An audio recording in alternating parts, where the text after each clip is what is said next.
सुप्रभात मेरे प्रिय विद्यार्थियों, आप सभी का हार्दिक स्वागत है ई लर्निंग हिंदी के व्याकरण के कक्षा।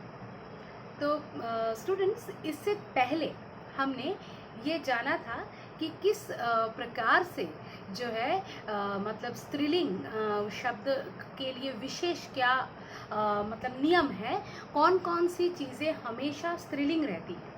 ठीक है। अब इससे पहले हमने ये भी जाना था कि स्त्रीलिंग किसे क्या कहते हैं, मतलब जिन शब्दों से स्त्री जाति का बोध हो उसे स्त्रीलिंग कहते हैं, ये हमने जाना था। इससे पहले हमने पुल्लिंग की पहचान और हमेशा पुल्लिंग रहने वाले शब्दों को जाना था और पुल्लिंग किसे कहते हैं जाना था। और उससे भी पहले हमने लिंग के भेदों को जाना था और लिंग किसे कहते हैं ये भी जाना था। ठीक है, ये सब तो हो गया। अब हम लोग क्या करेंगे, आज हम लोग, मैंने पिछले दिन आप लोगों को पढ़ाते वक्त बताया था कि मतलब कौन कौन सी चीज़ें, जैसे कि भाषाओं के नाम, नदियों के नाम, तिथियों के नाम, कोमल भाव, शक्ति सूचक नाम, फिर बोलियां, लिपि, ये हमेशा स्त्रीलिंग में रहते हैं। कुछ कुछ अपवाद होते हैं, उनको छोड़कर हमेशा स्त्रीलिंग में रहते हैं। लेकिन आज हम जो पढ़ेंगे ये है स्त्रीलिंग की पहचान। देखिए, ये जो इन दोनों में एक सूक्ष्म अंतर है जिसे आपको समझने की ज़रूरत है।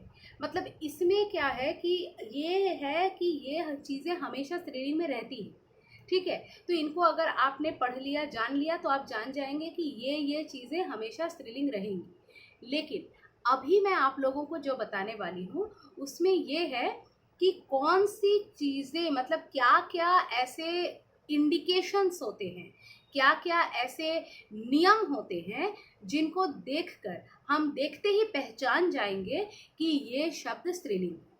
तो उसमें और इसमें इसीलिए अंतर है। ठीक है, तो स्त्रीलिंग की पहचान क्या है कि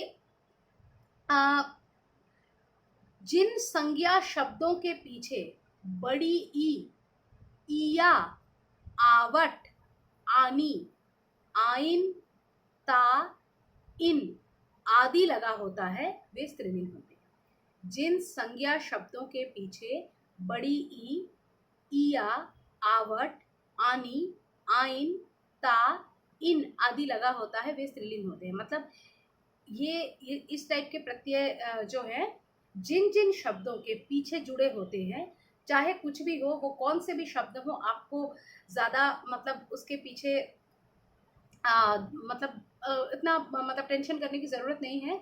उस शब्द को देखा, उसके पीछे लगे प्रत्यय को देखा और आप समझ गए कि ये स्त्रीलिंग है। यही पहचान का नियम होता है। जैसे कि पहले क्या लिखा है, आनी। ठीक है, आनी से जैसे महारानी, आनी प्रत्यय है। ठीक है, फिर आइन, आइन जैसे पंडित आइन। ठीक है, उसके बाद है अच्छा, सबसे पहले क्या है, सबसे पहले है बड़ी ई।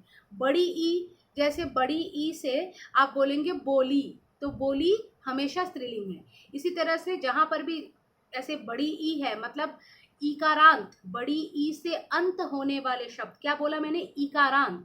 ईकारांत मतलब ईकार से अंत होने वाले, मतलब बड़ी ई से जहाँ पर भी अंत हो रहा है ऐसे शब्द स्त्रीलिंग होते हैं। फिर जहाँ इया लगा होता है लास्ट में, जैसे गुड़िया, पुड़िया, ठीक है, ऐसे शब्द स्त्रीलिंग होते हैं। फिर ता लगा हुआ है।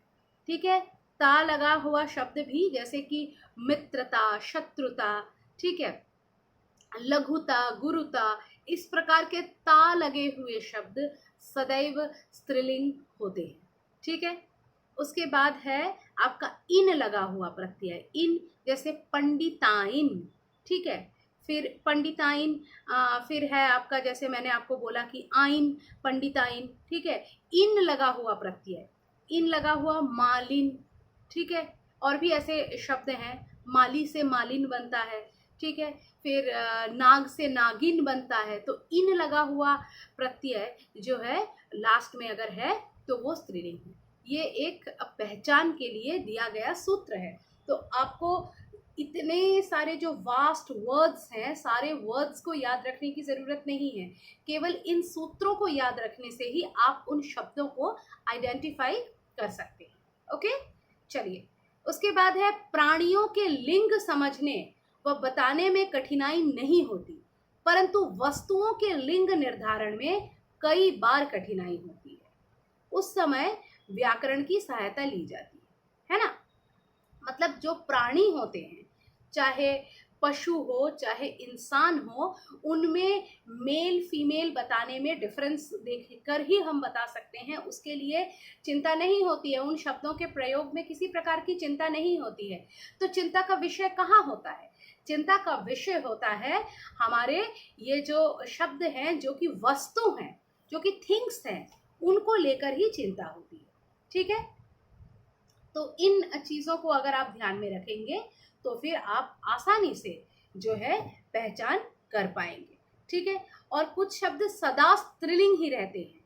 जैसे मैंने बोली बोला, ये तो मैंने एक कैटेगरी के बारे में आपको बोला। पिछले दिन मैंने बोला था ना कि जैसे कि जितने बोलियों के नाम हैं, फिर लिपियों के नाम हैं, ये स्त्रीलिंग होते हैं, ये तो कैटेगरी बोला था। लेकिन बीच में कौन कौन से एग्जाम्पल है ये नहीं, मतलब ये हम लोग चर्चा कर रहे थे। लेकिन यहाँ पे मैं अभी आप लोगों को कुछ शब्द बताने वाली हूँ जो कि सदैव स्त्रीलिंग होते हैं। ठीक है, ऐसे कुछ शब्द हैं जो सदैव स्त्रीलिंग होते हैं, जैसे कि मक्खी सदैव स्त्रीलिंग है, कोयल हमेशा स्त्रीलिंग है, मतलब चाहे वो पुरुष कोयल हो या मतलब मादा कोयल हो या नर कोयल हो, लेकिन कोयल है तो हम उसका प्रयोग स्त्रीलिंग में ही करते हैं। कैसे हम लोग, एक जैसे कविता है ना, काली कोयल बोल रही है, डाल डाल पर डोल रही है, तो कैसे पता चलता है हमको कि काली कोयल बोल रही है, बोल रहा क्यों नहीं है? ये कवि ने ऐसा प्रयोग क्यों किया है?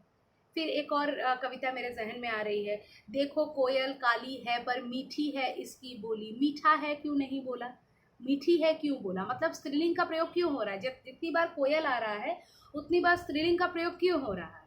इसलिए हो रहा है क्योंकि स्त्रीलिंग शब्द में ही कोयल को हमने रखा है। हिंदी व्याकरण में कोयल शब्द को हमेशा के लिए स्त्रीलिंग में रखा है, इसलिए हम लोग उसका पुल्लिंग प्रयोग नहीं देखते। ठीक है, हम लोग हमेशा देखते हैं कि उसका प्रयोग स्त्रीलिंग में होता है। आप लोगों को भी अगर ऐसे कोई उदाहरण मिल रहे हैं तो मुझे ज़रूर बताइए। ठीक है, उसके बाद है मछली। मछली को भी बोलते हैं ना, बचपन में हम लोग खेलते थे, मछली जल की रानी है, जीवन उसका पानी है, बोलते थे ना। तो मछली जल की रानी है, मछली जल का राजा है तो नहीं बोलते हैं। तो ये मछली शब्द जो है ये सदैव स्त्रीलिंग ही रहता है, इसका पुलिंग नहीं करते हैं हम लोग, मछली को मछली ही रखते हैं। ठीक है, मतलब इन शब्दों के जेंडर चेंजेस नहीं किए जाते हैं। ठीक है, उसके बाद है छिपकली। छिपकली को भी हमेशा स्त्रीलिंग में रखते हैं। कैसे? एक सेंटेंस बोलिए, जैसे कि मेरे जहन में जैसे अभी आ रहा है कि छिपकली दीवार से चिपकी हुई है। तो चिपकी हुई है, छिपकली दीवार से चिपका हुआ है, कान में लग रहा है ना, तो इसीलिए लग रहा है क्योंकि आप इसको सुनने के आदी नहीं हैं, क्योंकि इसका प्रयोग आप सदैव ही स्त्रीलिंग में सुनते आए हैं। मे बी आपको नियम पता नहीं था कि क्यों ये स्त्रीलिंग में आप सुनते आए हैं, that is why you didn't know. ठीक है, समझ गए आप लोग? तो आज हमने क्या पढ़ा? स्त्रीलिंग की पहचान पढ़ा और कुछ शब्द जो सदैव स्त्रीलिंग रहते हैं उनके बारे में जाना। इसके बाद हम मतलब इस चर्चा को, इस पहचान मूलक चर्चा को और स्त्रीलिंग के बारे में थोड़ी और जानकारी हासिल करेंगे, लेकिन अगले कक्षा में। ठीक है, तब तक के लिए धन्यवाद।